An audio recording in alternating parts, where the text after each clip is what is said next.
Olá, pessoal! Vamos lá para mais uma aula, de ciências. Hoje vamos ver o capítulo 7 que fala sobre as transformações da matéria. Por isso que tem essa metamorfose aqui da borboleta, que vocês estão vendo aí na tela. Por que essa metamorfose está aqui? Porque nada mais é do que uma transformação da matéria. Matéria, só lembrando, é tudo aquilo que tem massa e ocupa lugar no espaço. Logo, a lagarta é matéria, formada de matéria. E aí ela vai passar por uma transformação, A sua matéria vai passar por uma transformação bacana até se transformar na borboleta, certo? E isso acontece com qualquer corpo que tenha massa, tá bom? Vamos lá.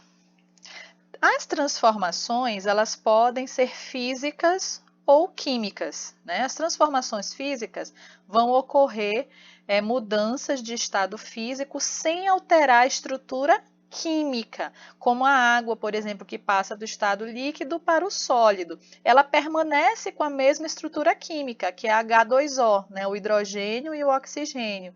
O que vai mudar é seu estado físico. Os principais fatores que vão influenciar as mudanças de estado, nas substâncias são a temperatura e a pressão. Então, a temperatura da água, por exemplo, quanto mais fria ela vai ficando, ela vai entrando num processo de congelamento. Isso para mudanças físicas. A pressão também modifica rochas, A pressão ali da litosfera, em cima das camadas que estão mais profundas, no nosso planeta, vão ocasionar aí mudanças no estado físico das rochas, por exemplo. E as transformações químicas vai ser o contrário da transformação física, Eu posso não alterar meu estado físico, mas aí eu vou alterar a estrutura química dos componentes e não a estrutura física, muitas das vezes, tá certo?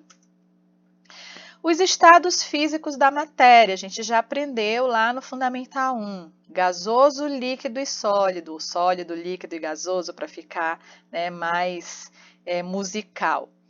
No estado gasoso, que aqui é a primeira... Deixa eu pegar uma canetinha aqui. A setinha.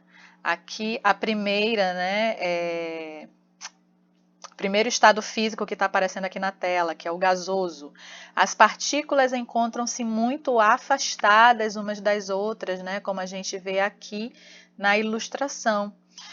Na maioria das vezes, a gente visualizamos os gases como sendo desse estado, logicamente. Elas apresentam também maior estado de agitação. Quanto maior a agitação das moléculas, significa que elas podem estar em estado gasoso. A gente já estudou isso em capítulos anteriores.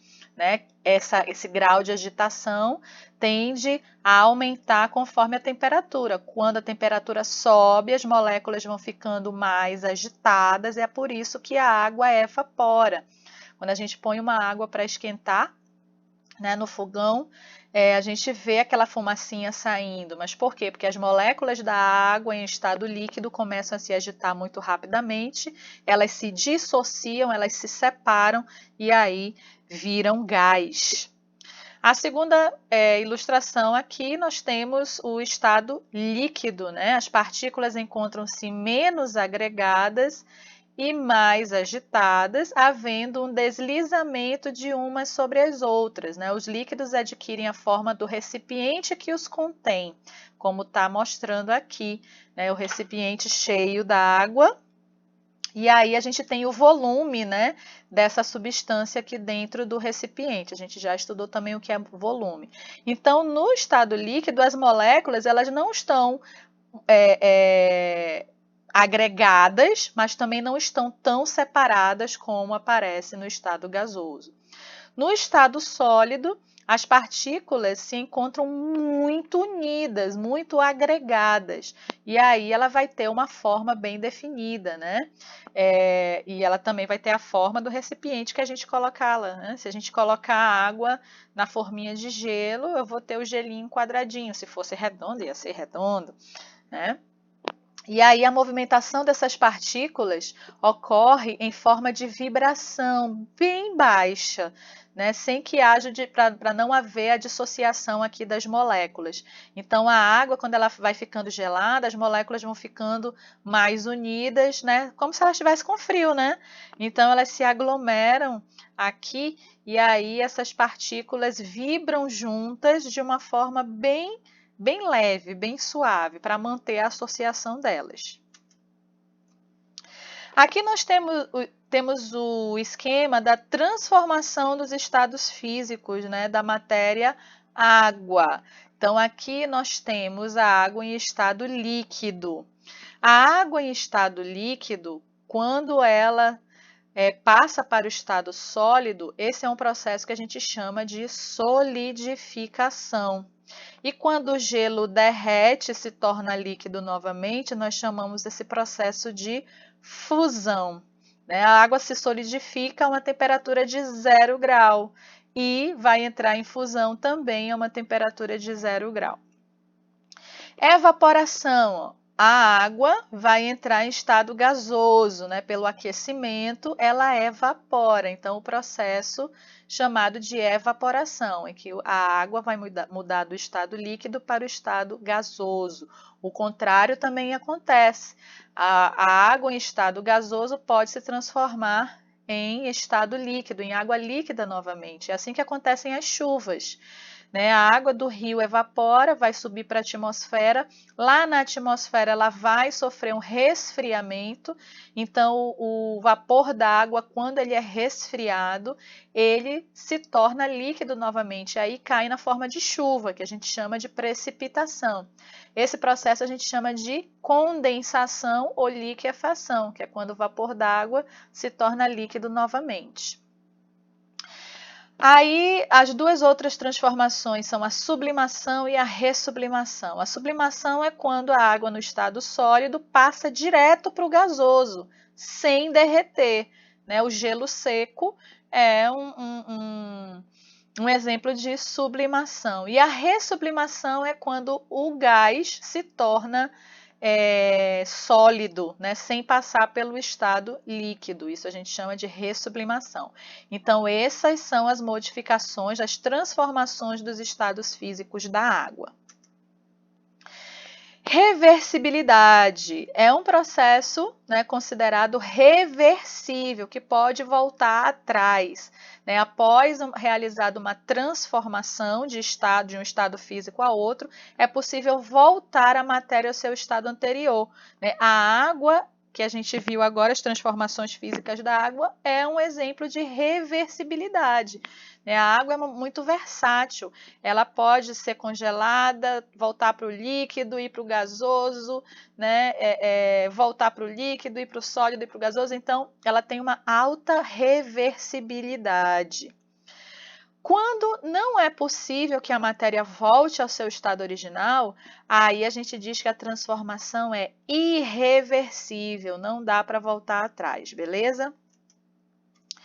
As transformações químicas agora, que a gente estava falando só das físicas, né? Ocorre a transformação de novas substâncias, né? Diferentes das iniciais, diferentes quimicamente das iniciais.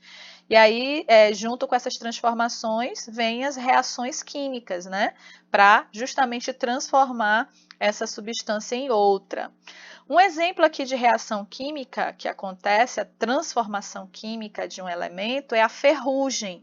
Né? O exemplo de reação química entre o ferro, o gás oxigênio da atmosfera e a água. Se você coloca uma barra de ferro para pegar sol e chuva, né, do lado de fora da tua casa, lá no quintal, se for uma área descoberta, o oxigênio da atmosfera vai reagir com as moléculas de ferro e a água da chuva vai entrar nessa reação química, né? E aí o ferro vai enferrujar.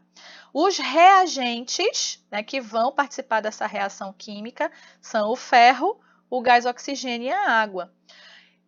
Esses reagentes, né, vão reagir quimicamente entre si para gerar o óxido de ferro. O óxido de ferro é a ferrugem.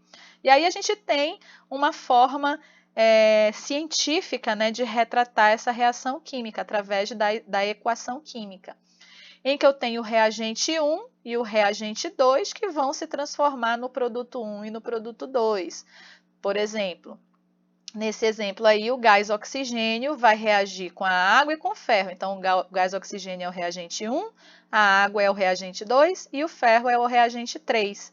E dessa reação química vai resultar o óxido de ferro, que é a ferrugem, tá bom?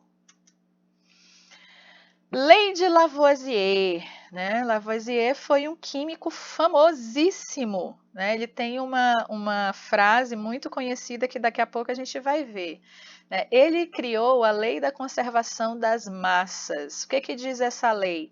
Diz que a soma das massas dos reagentes é sempre igual à soma da massa dos produtos, né? Como entender isso aí? Aqui na imagem nós vemos um pedaço de papel pegando fogo.